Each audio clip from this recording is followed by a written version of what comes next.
खेसारी और नीलकमल सिंह के बीच में हुआ पंगा। जी दोस्तों, बात कर लेते हैं आज वाले गाने के ऊपर, तो वीडियो में बने रहिए लास्ट तक। भाई चैनल पे नए तो चैनल को जरूर सब्सक्राइब कर सकते हैं भोजपुरी अपडेट के लिए। दोस्तों बता दें, आज सुबह सुबह खेसारी लाल का भी एक गाना रिलीज हुआ है और नीलकमल सिंह का भी एक गाना रिलीज हुआ है। दोस्तों सबसे पहले बात कर लेते हैं नीलकमल सिंह के गाने के ऊपर, जिस गाने का नाम है नागिन वाला डांस। दोस्तों बता दें, गाने को नीलकमल सिंह गाए हैं, जो काफी बेहतरीन गाना आप सभी के बीच देखने को मिला है। महिमा गुप्ता वीडियो में काम किए हैं, जो टी सीरीज हमारे भोजपुर में आज ही सुबह 7:15 पर आप सभी के बीच गाना देखने को मिला है।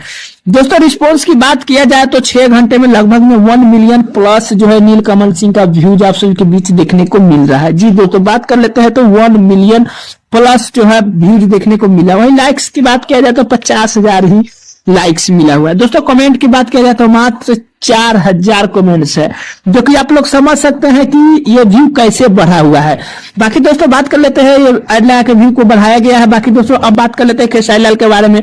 जो गाना तो दिल ही तोड़ दिया दोस्तों, जो गाना आज खेसारी लाल का आया है वो बिल्कुल ही बेवफा ऐसा है, जो भी गाना सुनता है यार बिल्कुल ही रो पड़ता है। गाने का नाम है ना जी अब तोहरा बिना आज ये बुझाइल बा। दोस्तों बता दें, गाने को खेसारी लाल यादव गाया है, कोई लेडी सिंगर नहीं है, बट गाना बहुत ही बेहतरीन है।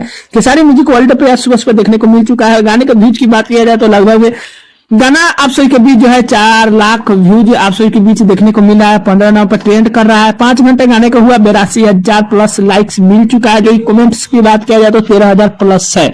दोस्तों गाना जो है आगे रफ्तार पकड़ेगा, क्योंकि गाने में बहुत ही दम है, गाना काफी जो है ताकतवर है, मुझे तो ऐसा लग रहा है। बाकी जो लोग गाना नहीं सुने हैं, खेसारी म्यूजिक वर्ल्ड पे खेसारी लाल का गाना रिलीज हो चुका है। टी सीरीज पे जो है नीलकमल सिंह का गाना रिलीज हो चुका है। दोनों अगर आप लोग सुन लिए हैं तो कमेंट करके बता सकते हैं दोनों में आपको कौन गाना पसंद है। हालांकि दोस्तों बात किया जाए तो हमें तो लग रहा है कि खेसारी लाल का ही गाना काफी बेटर लग रहा है, क्योंकि मैं खुद 4 बार सुना हूं तो भी मेरा दिल नहीं भरा है। इतना बेहतरीन गाना बनाया गया है, इतना ही लाजवाब। दोस्तों पंच लाइन की बात किया जाए तो पंच लाइन पे इंस्टाग्राम कुछ दिनों में ही 2 से 4 दिनों में आप सभी के बीच देखने को मिल जाएगा। इंस्टाग्राम पे रील्स जो है पूरा एकदम ट्रेंडिंग करते हुए। बाकी दोस्तों बता दें, यही छोटा सा अपडेट था खेसारी लाल और नीलकमल सिंह के बारे में। आप क्या सोचते हैं हमें नीचे कमेंट करके जरूर बता सकते हैं। चैनल पर नए सब्सक्राइब कर सकते हैं। दोस्तों वीडियो पसंद है लाइक कर दीजिएगा। मिलते हैं कोई अपडेट में, तब तक के लिए धन्यवाद।